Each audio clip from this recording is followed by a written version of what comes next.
everyone, welcome back to another video from Crypto Basics.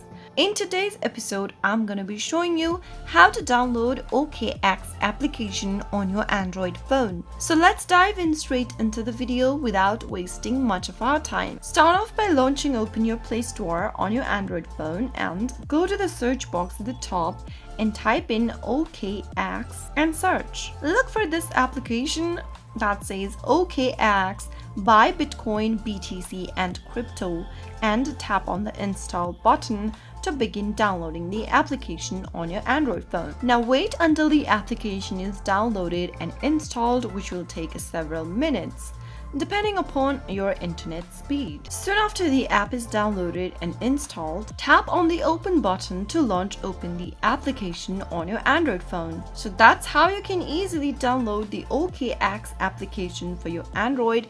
If you found the video to be helpful, go ahead and give us a thumbs up. Don't forget to subscribe to the channel and hit the bell icon so that you'll never miss another upcoming upload from us. I'll see you again in the next video.